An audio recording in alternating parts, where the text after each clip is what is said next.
entrevistada de hoje do canal Eletrografia é a tradutora e historiadora Denise Botman. Formada em História pela Universidade Federal do Paraná em 1981 e mestra também em História pela Unicamp em 1985, Denise começou a traduzir nos anos de 1980. De lá para cá, trouxe para a língua portuguesa, em publicações de editoras diversas, várias obras de literatura e de humanidades. Em 1984, sua primeira tradução, A Crise da Crise do Marxismo, de Perry Anderson, saiu pela editora Brasiliense. Nos anos seguintes, lançou outras traduções no campo das ciências sociais, tais como O Capitalismo Histórico, de Wallerstein, em 1985, e Exterminismo e Guerra Fria, de vários autores, também em 1985.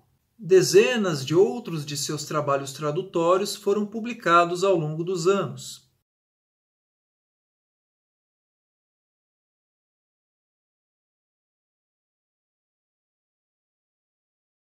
No campo da literatura, algumas de suas traduções são O Amante, de Marguerite Duras, que a Cosaque Naif lançou em 2007, Walden, de Thoreau, que a LIPM lançou em 2010, e Mrs. Dalloway e Ao Farol, obras de Virginia Woolf, lançadas em 2012 e 2013, respectivamente. Além disso, Denise pesquisa história da tradução e mantém o blog Não Gosto de Plágio, no qual se dedica a questões diversas referentes ao campo da tradução, incluindo denúncias de plágios de traduções publicadas.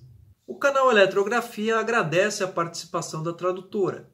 A primeira pergunta será feita por Eliakim. Como é que você tem encarado os acontecimentos recentes e qual é o potencial da escritura nesse cenário? Eliakim, aquelas perguntas que já deixam a gente entristecida, né? Quer dizer, eu vou dizer o quê? É uma coisa terrível, inacreditável. Quer dizer, acho que ninguém estava preparado para viver isso. Eu ia dizer, eu não esperava viver isso. Quer dizer, já vivia a ditadura. Não era para ser. Mas só que não era para ser para mim, como não era para ser para ninguém. É uma coisa inacreditável. Vamos deixar para lá. É triste demais, né? Anderson. Às vezes o silêncio diz muito, né? Impacto na escritura, disse você, né? Em termos pessoais, não. Mas o que eu vejo na internet, nas redes sociais, é que, de fato, parece que tem mais gente escrevendo mais, né? O que literariamente vai se consolidar ou vai se depositar e criar um solo para ver uma continuidade, seja da própria pessoa na sua produção, seja num conjunto mais geral, bom, isso acho que é só o futuro mesmo vai dizer. Denise, você, né, além de tradutora, né, no trabalho prático da tradução, você tem se dedicado ao estudo da história da tradução, né, historiografia, né? Eu gostaria de saber como que, se em alguma medida, né, o estudo dessa parte da historiografia, né, não sei se você também verá depois pelos estudos descritivos, isso em alguma medida interfere na sua prática tradutória? Tem algum desdobramento disso na sua prática? Olha, veja só, eu sou historiadora por formação e durante muitos anos dei aula na área de teoria da história, mesmo de historiografia, de epistemologia das ciências humanas. Então, quer dizer, eu sou historiadora, né? E pelas coisas assim variadas que acontecem na vida da gente, eu deixei a carreira acadêmica, deixei esse contato próximo com a historiografia e mesmo o pouco de historiografia que eu praticava na época. Eu e meu companheiro fomos fazer outras coisas na vida e só que eu já tinha começado a traduzir, ainda na época que eu estava na Unicamp, em 84. Parei de traduzir em 95, em 96 deixei a academia e só voltei a traduzir 10 anos depois, em 2005. Então, eu considero assim,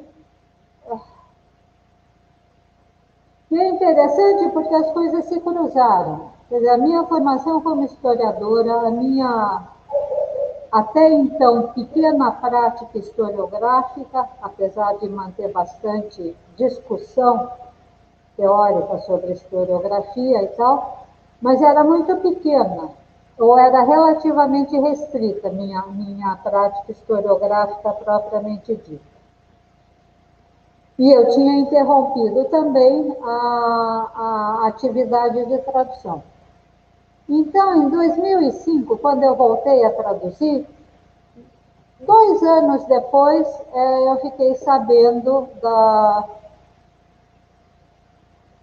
de barbaridades de plágio, que depois a gente pode comentar com mais calma, mas fazendo essas pesquisas para ver essas contrafações, essas irregularidades editoriais e tudo isso, bem ou mal a gente acaba conhecendo o histórico anterior de uma determinada obra ou de um determinado autor no Brasil. Com isso, foi se reunindo um cabedal de pesquisa, de arquivo, de fonte primária mesmo, que foi se avolumando, foi criando corpo, foi ficando grande. E a partir de certa altura foi que, com a minha atenção visual, descobrindo objeto de pesquisa, vamos dizer assim, já com essa bagagem por causa das pesquisas sobre plágios, eu comecei a fazer, então, crônicas, levantamentos bibliográficos de obras traduzidas no Brasil, desde a sua primeira penetração, desde a primeira chegada daquela obra ou daquele autor no Brasil, até a produção contemporânea, em tradução sempre. Eu fiz isso com 50, 60 autores. Então, é interessante porque você vai compondo na tua cabeça. Quer dizer, para mim é diferente eu pegar um livro e ler, porque foi assim, porque foi assado, então aconteceu isso, aconteceu aquilo. E é diferente de você ir atrás daquilo, entrar na hemeroteca, ir nos arquivos, quer dizer, é diferente, né? Quer dizer, aí você está pesquisando mesmo. E como eu já tinha esse background de historiadora, foi sopa no mel, né? Ou mel na sopa, ao contrário. E juntaram essas duas atividades que até então eram independentes, a história e a tradução. Então, hoje em dia, ou nos últimos 10 anos, eu me dedico bastante à pesquisa da história da tradução no Brasil. É legal. Só que nunca como um painel geral. Essa ambição eu não tenho e eu gosto de coisas mais pontuais, né? E graças ao trabalho fabuloso do Lawrence Hollowell, o livro no Brasil, você tem o painel geral, tem a estrutura temporal geral, e é como se você, então, pensasse uma coisinha, outra coisinha. E aí ficou. Aí você me perguntou, Anderson, se isso de alguma maneira teve alguma inserção mais direta no trabalho pessoal de tradução. Não. O interessante é o seguinte, você quando está traduzindo, a editora te encomenda ou te contrata, e você vai, faz. E a relação é com a editora, com o livro, com o autor. Com as pesquisas historiográficas, é como se abrisse um pouco mais o mundo esse mundo da tradução, e você se percebesse parte de um todo maior. Uma parte minúscula, microscópica, uma minusculíssima gotinha no oceano, mas deixa de ser só aquela relação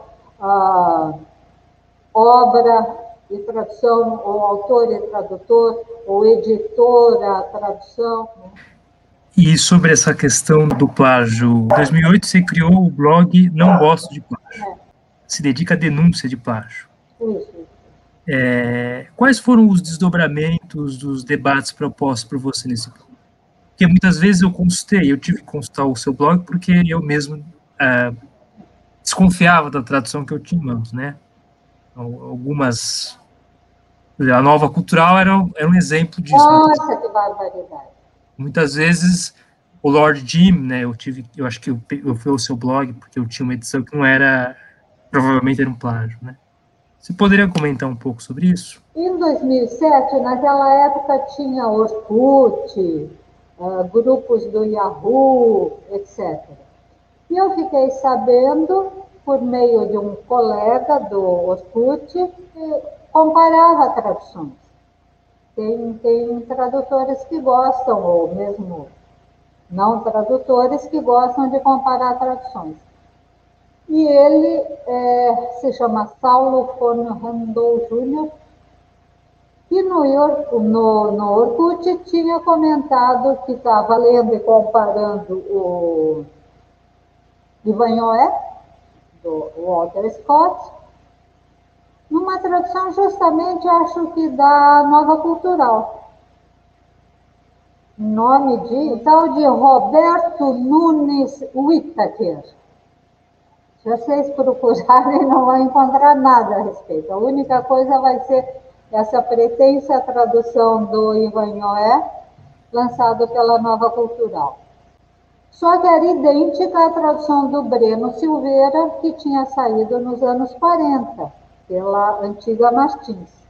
E ele ficou estarrecido, mas é idêntico, botou a boca no mundo, no mundo do Orkut, mas do mundo do Orkut passou para um grupo do Yahoo, passou ali, passou acolá. E quando eu vi aquilo, eu achei, uau, que espanto, né? E fui atrás.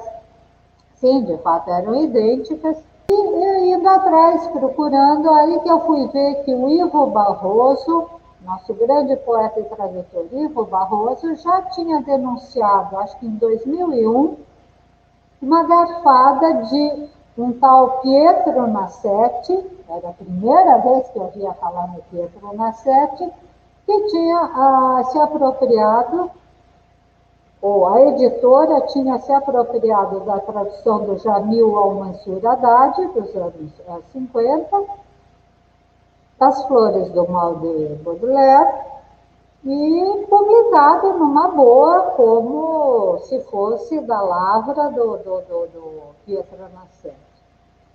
E depois do Ivo Barroso, também o finado crítico literário Alfredo Monte também já tinha denunciado uma fraude em, acho que os irmãos, não, talvez Oblomov, eu teria que ver. Ou seja, antes já tinha pessoas, um ou outro, que já estavam vendo aquilo e que já estavam divulgando seus achados. Mas como, vamos dizer, uma galvanização da coisa, foi só realmente a partir de 2007 com esse achado do Saulo. E conseguimos aí mobilizar um grupo bom de tradutores que realmente botou a boca no mundo. E houve cobertura da imprensa, manifestos de apoio a gente, várias universidades, departamentos de letras e de línguas deram apoio a gente, seja a USP, o Unicamp, o UFRJ, o UFSC, a Federal do Rio Grande do Sul, professores universitários. Porque, veja, essas coleções, seja da Martin Claret, seja da Nova Cultural, eram mais da Martin Claret, mas eram voltadas para um público universitário. Então, eram as universidades os principais centros de recomendação bibliográfica daquelas obras. Né? Quem que ia recomendar, sei lá, A Cidade do Sol do Campanella? O professor de, sei lá, ou Max Weber, ou essas obras que são a luta pelo direito do Hering. Quando a gente pegou esse fio de que havia quase que uma indústria de apropriação indébita de tradições, a gente viu que eram dois eixos. A nova cultural, de um lado, basicamente banca de venda em banca de jornal, na casa de centenas de milhares de exemplares, somadas as várias reedições, e o outro eixo era a de bibliografia acadêmica, encarnada, concentrada na Martin Claret. E aí fazia a festa. Eram mais de quase 200 títulos que eu rastrei dela, que, Deus do céu. E, naturalmente, com muitas reedições também. E a nova cultural, deu para constatar que ela tinha começado essa sua prática em 1900 e basicamente 95. E nas duas coleções, Imortais da Literatura e Os Pensadores. Os Pensadores era a linha mais acadêmica. E os de literatura era mais para o público geral. E a Martin Claret começa em 99. Você vê, a gente foi começar a levantar tudo isso em 2007, 2008. No caso da Nova Cultural, mais de 10 anos. E no caso da Claret, quase 10 anos. Conforme as pesquisas avançavam, a gente via que não eram as únicas duas editoras que faziam isso. Já tinha ocorrências prévias, mas nada dessa envergadura. E o principal desdobramento foi que foi possível cercar essa prática a tal ponto de fazer praticamente cessar o roubo de tradução. Eu acho que foi importante. E outra coisa que foi importante também é que os próprios professores universitários que faziam essas indicações, davam essas referências bibliográficas nos seus cursos, passaram a ter um pouco mais de cuidado, de cautela, nas indicações bibliográficas. Passaram a conferir os tradutores ou a dar os nomes dos tradutores. Eu lembro que numa das cartas de apoio que a gente recebeu do finado mestre Alfredo Bose, que faleceu recentemente, ele dizia que isso era um atentado não só contra a atividade tradutória, mas contra a própria integridade do trabalho intelectual, e chamava os seus colegas, todos os colegas universitários do Brasil, a tomar nossa defesa. Então, houve uma mobilização e uma atenção ampla, tanto na imprensa quanto nos principais usuários ou divulgadores dessas traduções, justamente os professores, os estudantes e assim por diante. Contribuiu para uma valorização, não digo valorização, mas é um mini reconhecimento de que existem traduções que são honestas e existem traduções que são roubos, existem desonestidades, e com isso uma valorização do trabalho honesto, porque ninguém gosta de ser enganado, né? Você vai lá, paga teu dinheirinho, passa anos estudando uma bibliografia que depois você vai ver que você foi ludibriado e tudo isso. Fora no teu TCC, ou na tua dissertação de mestrado, ou na tua tese de doutorado, tudo cheio, conforme Pietro Nassetti, conforme a tradução de Enrico Corvisier. Então, você vai aquele monte de nome de falcatrua, e Que vergonha que você passa, né? Quer dizer, pô, meu. Denise, com relação a essas editoras, elas foram em alguma medida penalizadas pela justiça, tiveram que fazer algum tipo de pagamento para o espólio desses tradutores, de família, alguma coisa desse tipo ou não? Veja só, é complicado, né? Depois eu vim saber, mas no curso das apurações, no curso das pesquisas, eu vim a saber que algumas editoras já haviam acionado a Martin Claret. Só que, claro, o procedimento usual é sempre em primeiro lugar, uma notificação extrajudicial. Não se parte direto para uma ação. Antes se faz uma notificação extrajudicial. Elas encaminharam notificações extrajudiciais a Martin Claret e houve um acerto de contas, sim, extrajudicial.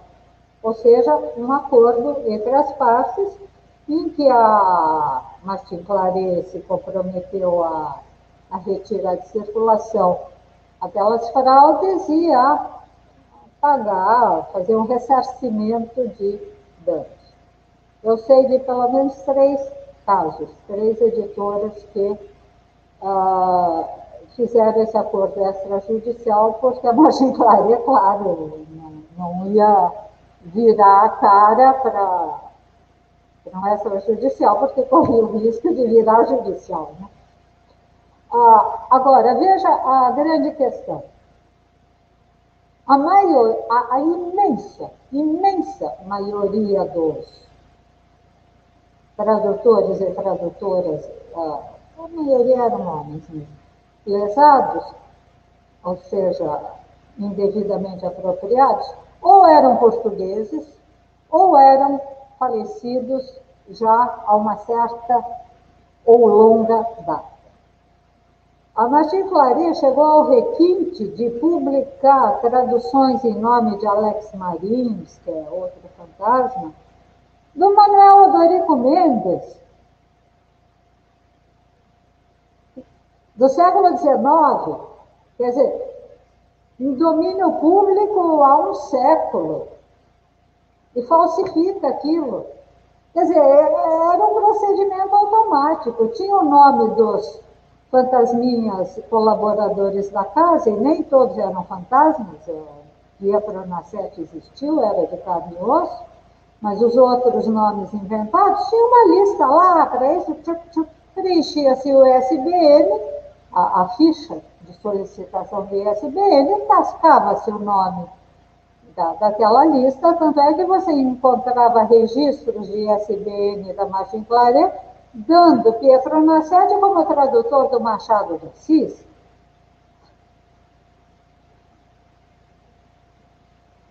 ISBN, obra tal, autor Machado de Assis, tradutor Pietro Nassetti, quer dizer, era uma coisa automática, um procedimento automático. Manuel Odorico Mendes, no caso da Ilíada, da Odisseia. Tradutor, Alex Marins. Aí tinha uns outros, 3 ou 4, Leopoldo Rosbach, o Jorge Penha, que pegavam umas rabeirinhas, também nomes inventados. Acontece, ou seja, retomando, muitos tradutores eram portugueses, até o Essa de Queiroz foi copiado nas Minas do Rei Salomão. E essa de Queiroz também é domínio público, Deus do céu. Também apareceu no nome de não sei quem. Já me ouviu, Alex Marins? Mas ou eram portugueses e muitas vezes o acompanhamento, Portugal não acompanha nossos lançamentos dos tradutores, ou seja, mais difícil de detectar aí a fraude, ou falecidos há algum ou bom tempo, e aí entra outra questão.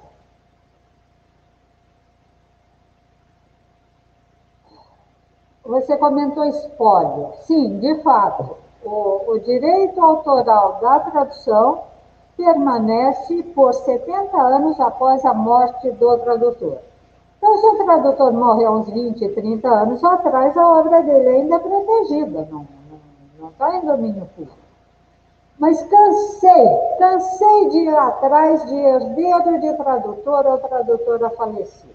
Não estavam nem aí. Não estavam nem aí. Ou seja, na prática, era o que a gente chamaria de obra abandonada. E obra abandonada, sem ter quem se interesse por ela, passa para a esfera do Estado, ou seja, se torna de domínio público. Mesmo herdeiros ou sucessores e sucessoras, falei com muitas, de nomes importantes aí, não só na tradução, mas na própria literatura, me dizem, não, dá muito trabalho, não vale a pena, eu tenho que... Até porque muitas vezes são pessoas idosas, tipo, quem está afim de ficar perseguindo, né? Então, não havia muito interesse, ou praticamente nenhum interesse, dos sucessores em defender o espólio das traduções. Entre essas pessoas com quem eu conversei. Houve, porém, 2 casos de tradutores ainda vivos. Luiz Costa Lima, ninguém menos que o grande crítico Luiz Costa Lima, com o vermelho e o negro do Stendhal, e o Hernani Donato, finado há pouco tempo atrás, com a Divina Comédia em prosa. Tanto um quanto o outro, aí botei a boca no mundo, falei com eles, conversei, escrevi e tal, não sabiam, não tinham se dado conta, e entraram em contato com a editora Nova Cultural. E a Nova Cultural fez o acordo, quer dizer, foi extrajudicial, houve um acordo, pagaram uma indenização, não sei os valores, mas não foi pífia, e publicaram um reconhecimento no jornal. Vai lá que o reconhecimento você tinha que procurar com lupa, mas houve o reconhecimento público e a retirada dos exemplares. Então, eu sei de 2 casos que acompanhei pessoalmente, eu que avisei tanto o Luiz Costa Lima quanto o Hernani Donato, não sabiam e foram atrás, podiam nem ter ido atrás, podiam nem ter se interessado. Por sorte, se interessaram, conseguiram ressarcimento e, não sei como se chama, desculpas públicas, assim, vieram a público, ou a editora veio a público. Então, isso foi bom também. Mas, afora isso, não... O desconhecimento ou o desinteresse é muito grande. Por estarem mortos, né? E assim é. Denise, uma outra questão que não costuma ser muito abordada, mas que pelo menos me interessa bastante, é a questão da política pública da tradução, né? Se é que ela existe no Brasil, né? Como é que você vê as políticas públicas nesse campo? Então, editais, prêmios para inéditos, né? Nós temos alguns prêmios aí, não necessariamente públicos, para livros já publicados, né? Mas prêmios para inéditos, bolsas, né?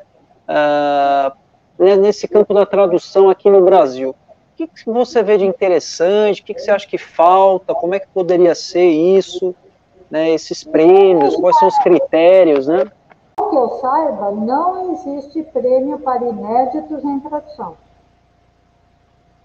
Até algum tempo atrás, segundo o meu conhecimento, havia meia dúzia de prêmios contemplando traduções. É da Academia Brasileira de Letras, o chamado Prêmio Manuel Odorico Mendes, Os nomes dos prêmios são nomes de tradutores famosos, né? Então, havia o prêmio Manuel Dorico Mendes da ABL. Sumiu, foi cancelado há poucos anos atrás.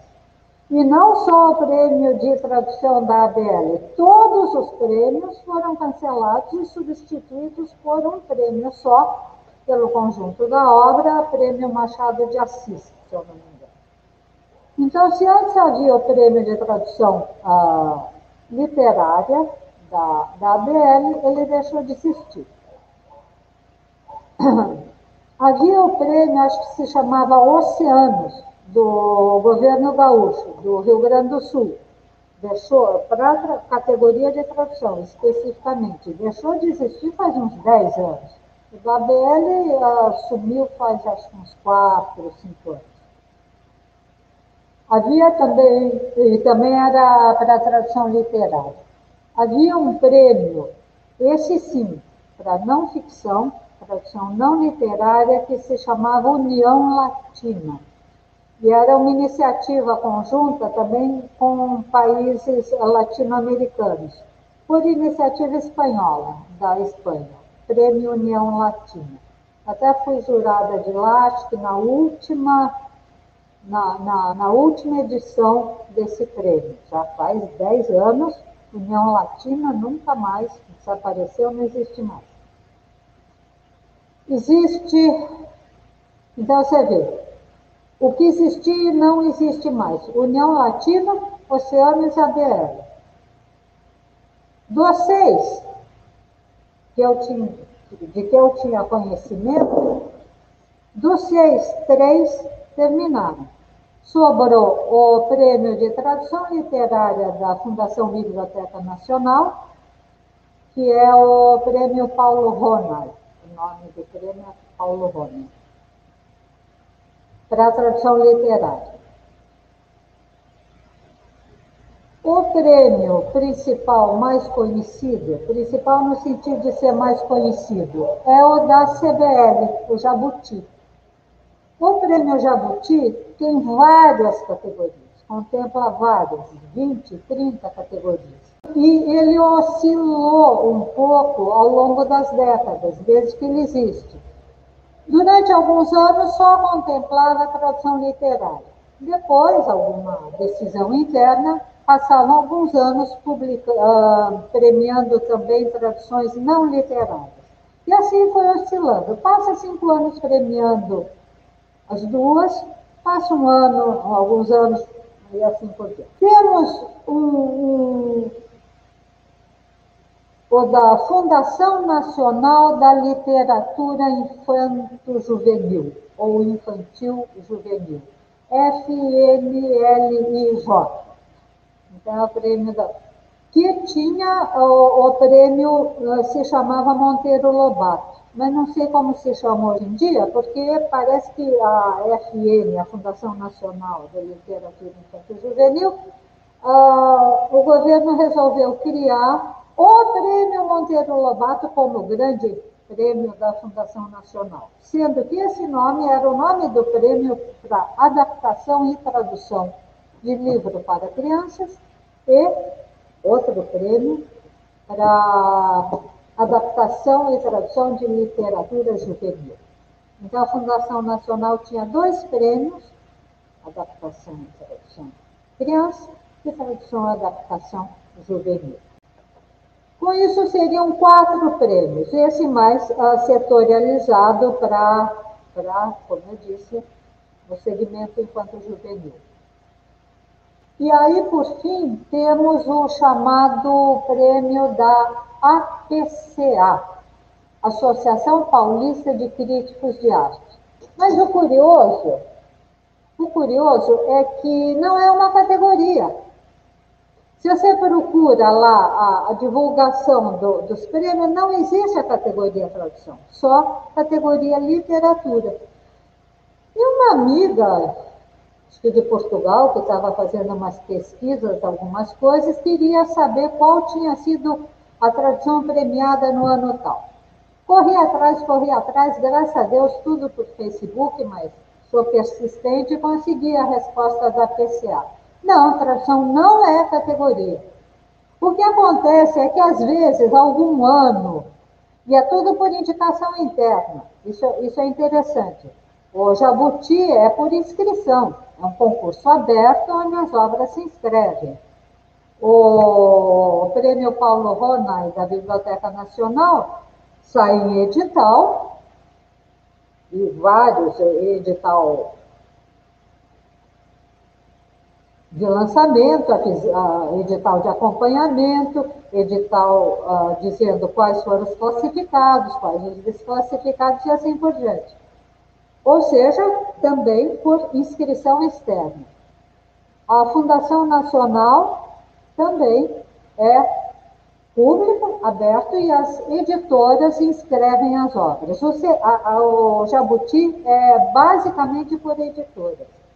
Você, como pessoa física, pode se inscrever, mas não, é maciçamente um prêmio editorial. E no caso da PCA, é indicação interna. São os associados que dizem, descobri um livro muito bacana. Existe um prazo de remessa e entrega dos exemplares para a premiação da APCA. Mas, como eu disse, a informação que me deram quando eu corri atrás deles foi que, de fato, não existe a categoria tradução. Só é contemplada quando algum associado acha aquilo muito bacana e tal, e que merece. Resumindo, nas minhas contas temos 3 prêmios. Então você vê, é muito pouquinho. Quer dizer, mas por outro lado, ficar chorando, a visibilidade do tradutor. A gente é tradutor, meu Deus do céu. Claro que tem que ter reconhecimento, claro que isso, claro que aquilo, mas a vida continua, né? Denise, o Eli aqui vai fazer uma pergunta na sequência, mas eu gostaria que você, ao respondê-la, tentasse contemplar uma coisa que você falou há pouco. Você disse que você já foi jurada de um prêmio, né? De em alguma monte ocasião, de prêmio. né? Você já atuou como jurada. Então, para a pergunta que ele for fazer, eu queria que você também comentasse sobre essa perspectiva. Por favor, ele aqui. Sim, e Denise também falou que a adaptação não deixa de ser uma tradução. Também tem a ver com essa pergunta, né? Eu não falei isso, quem diz isso é a Fundação Nacional. A Fundação Nacional, né? O que diz para você que uma tradução poética ou literária é bem ou mal realizada? Qual é, na sua opinião, o limite a partir do qual um texto não é mais tradução? Ai, filha. A adaptação, por exemplo, eu acho que já escapa de tradução. Porque você trabalha no plano do enredo, da linguagem, do público-alvo e tudo por diante, e assim por diante. Sei lá, você pega as viagens de Gulliver de 500 páginas e transforma num texto de 80 páginas. Mesmo que você não use a tradução em português, que já existe, integral, das viagens de Gulliver, porque a adaptação tem esses 2 lados. Você pode pegar a tradução já existente, ler toda ela e resumir. E fazer uma adaptação para um certo público. Uma condensação, como se chama. E a outra tipo de adaptação é você ler no original, só que não traduz tudo aquilo e vai cortando, vai traduzindo conforme você acha. Ou traduz tudo e depois você mesmo reduz. Ou traduz umas partes, depois resolve. Era o que o Monteiro Lobato fazia. As adaptações são traduções, são adaptações que ele fazia a partir do próprio original. Então, eu vejo uma diferença clara entre adaptação e tradução. Como leitora, é eu gostar ou não gostar. E aí o gosto de cada um vai do gosto de cada um. Por exemplo, eu gosto muito do Mrs. Dalloway do Mário Quintana. É uma tradução datada, claro, ele fez ela nos anos 40.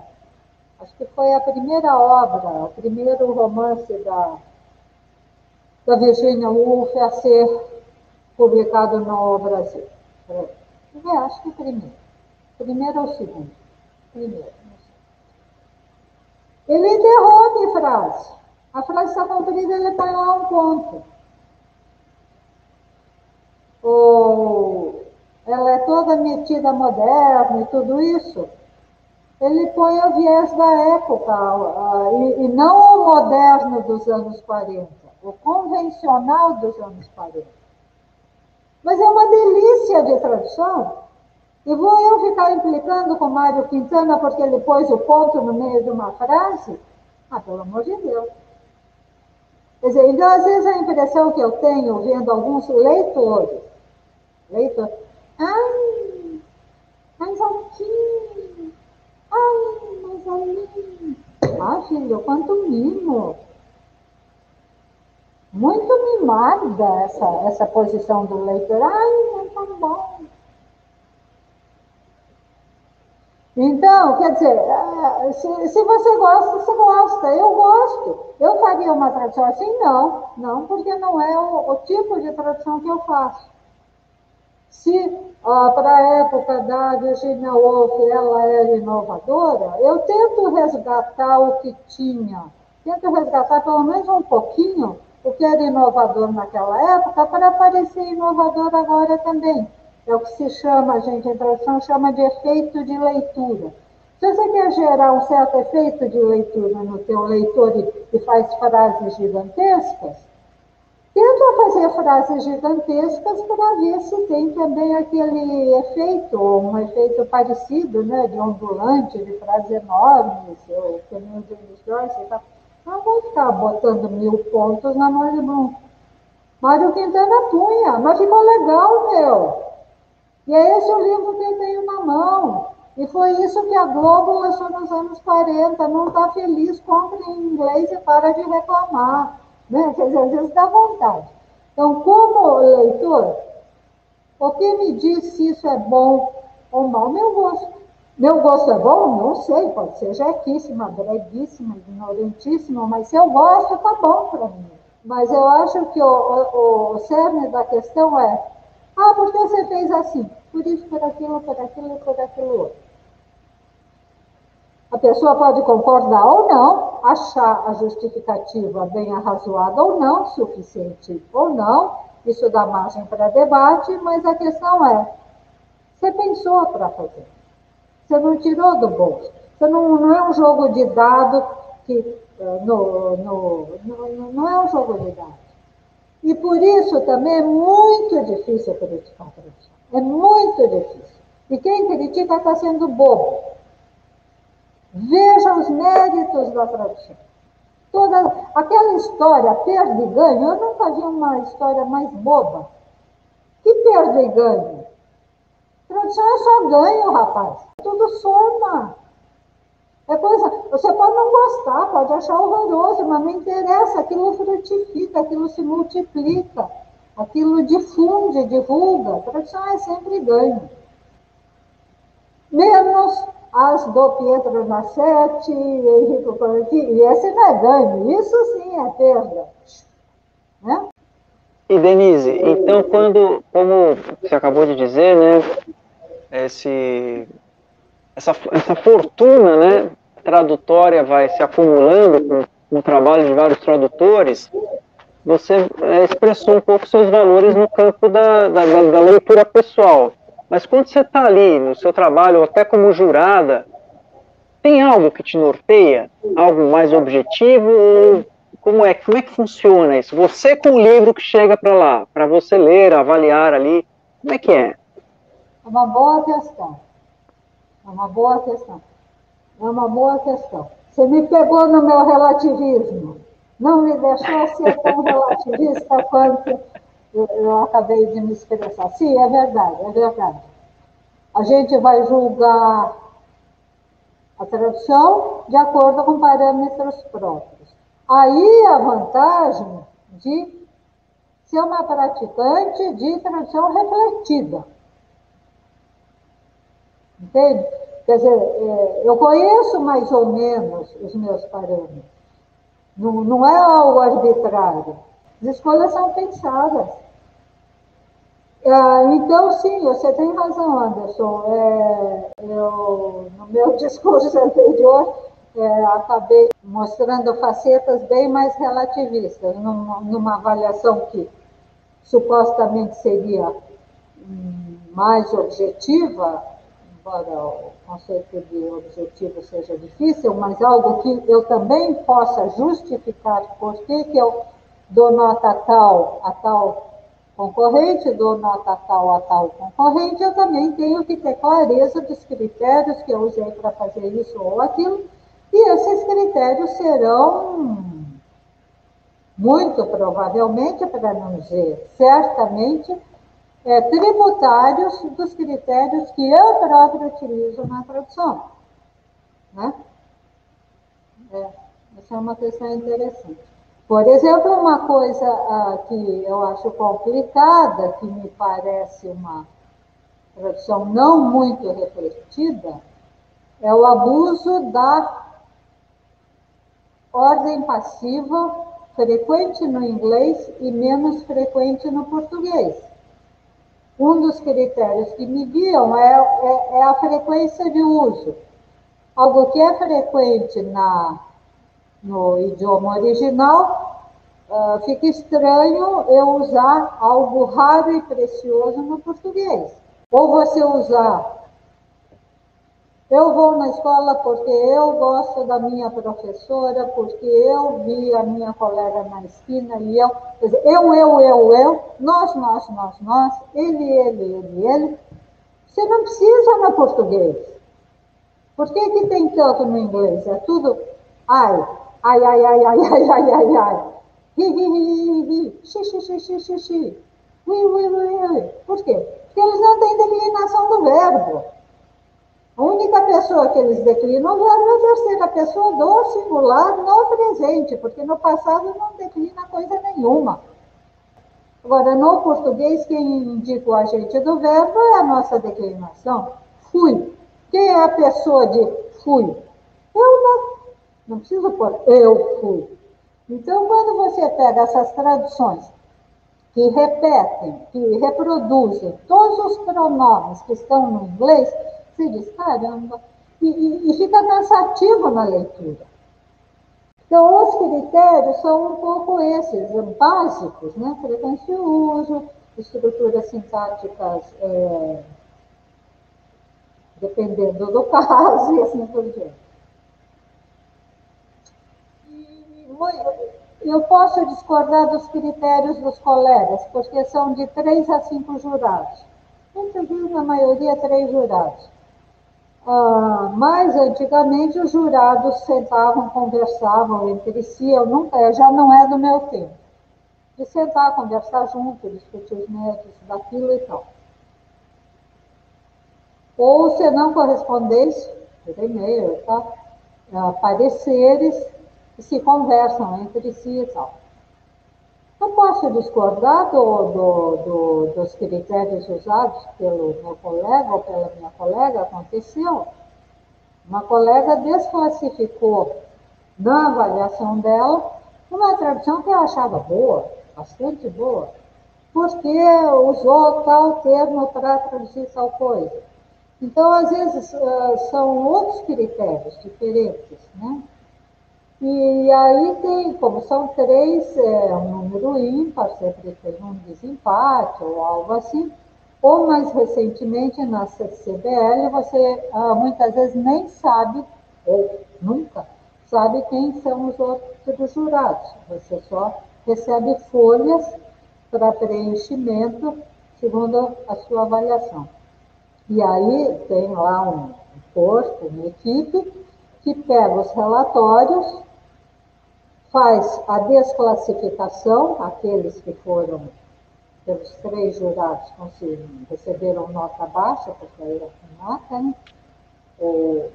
Recebendo a classificação das notas, eliminam-se e só se deixam X, 30, vamos dizer. Depois passam isso volta para a gente. Dentro daquele corpo restante, classifica, você faz uma nova listagem de classificação e enviamos novamente. Nisso tiram-se os finalistas, ou os 10 mais, sabe? Aí aqueles 10, finalmente tiram-se os 3. Isso varia também, porque na CBL, uma época tinha os 5 primeiros eram premiados, depois passou a ser 3 com 10 finalistas, uma época era um só com 10 finalistas, quer dizer, variava. Bom, e para finalizar, Denise, gostaríamos que você lesse alguma tradução de sua autoria. Isso aqui eu queria situar, porque eu acho divertidíssimo. Eu quero ler porque acho divertido.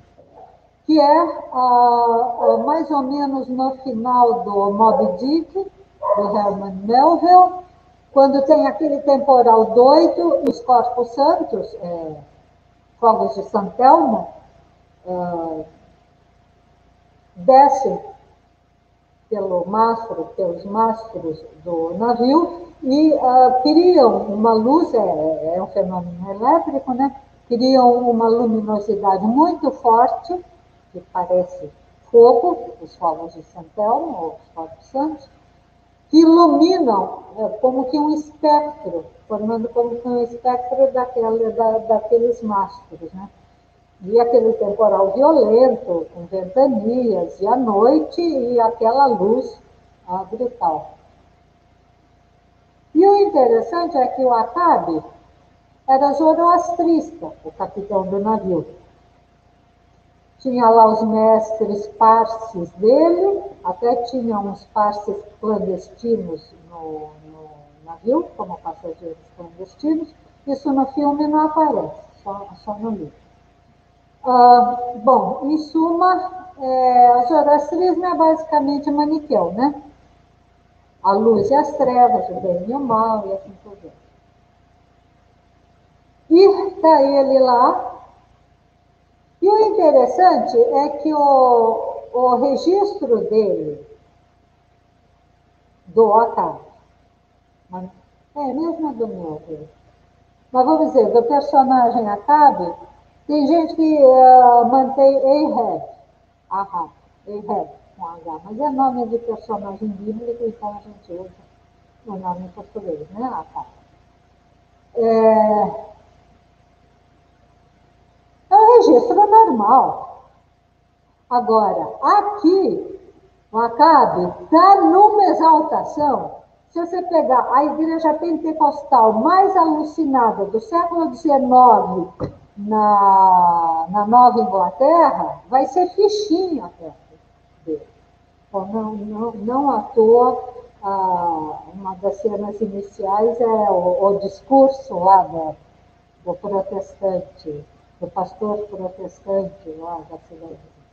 Bom, mas então, vocês imaginem aquele temporal, aquela noite, a luz percorrendo os mastros do navio, como se fosse fogo, e ele sendo um zoroastrista, que vê no fogo a grande força criadora, ou o próprio princípio do universo.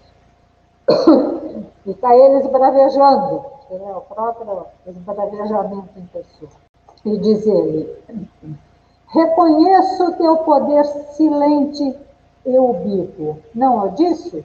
Não me foi arrancado a força, e tampouco largo agora essas tochas.